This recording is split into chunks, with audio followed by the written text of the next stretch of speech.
Maswerte tayo at nakapabuhay tayo ng apple. Yan, ayan po. Yan, sana ay tumuloy-tuloy, no, ang ating apple.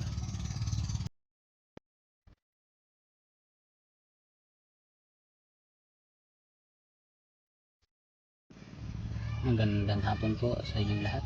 Ayan, nasa likod po tayo ng ating bakuran. Ayan, check natin yung ating tanim na talong. Ayan po. Ayan po. Ang gaganda na ating talong. Ayan. Ito, meron pa dito pailan-ilan. Dito lang po natin yung tinanim sa nasira na nga. Dito po sa maliit na plastic. Ayan. Dami ng bunga. Ayan, ito naman yung ating punlang talong. Ito po yung maliliksi, pilugan yan, kulay yung green na talong, yung maiksi lang. Yun naman po, yan dito. Ito naman po yung punla ng kamatis.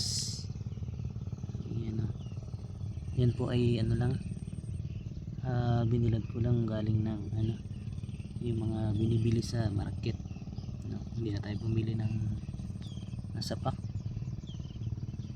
Marami ding nabuhay. Yung talong naman natin, ayan, ang dami. Sana mabuhay natin ito. Mga ilang linggo na lang, 2 linggo, pwede natin itong dilipat sa ating naka-prepared na plat.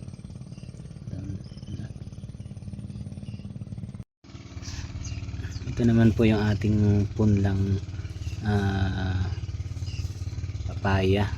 Sobrang laki po nito. Isang ruler, may isang ruler po ang haba nito. Medyo nadidelay na po ang ating paglipat at medyo na busy lang tayo. Ayan, malalaki na yung kanyang puno. Kita natin siya na ilipat. Ayan, natatangkad na, medyo dilaw na yung dahon. Kailangan na itong ilipat. So dapat pagtamnan na yan, bigyan lang tayo ng panahon. Ito naman po sa gilid natin, ayan, may mga, ayan, ito, maswerte tayo at nakapabuhay tayo ng apple. Yan, ayan po. Yan, sana ay tumuloy-tuloy, no, ang ating apple. Ayan, ito na yung medyo malaki na. Ayan, langkad na, sana ay hindi mamatay ito. Namatay na naman tayo ng isang apple.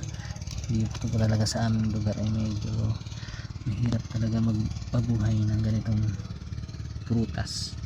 Napakaswerte na natin kung makapabuhay tayo ng ganitong prutas, yung apple. Ayan. At meron naman po tayo ditong ayan, yung watermelon. Watermelon po yan, dalawang pasok. Ayan. Thank you so much po sa inyong pagsubaybay. God bless.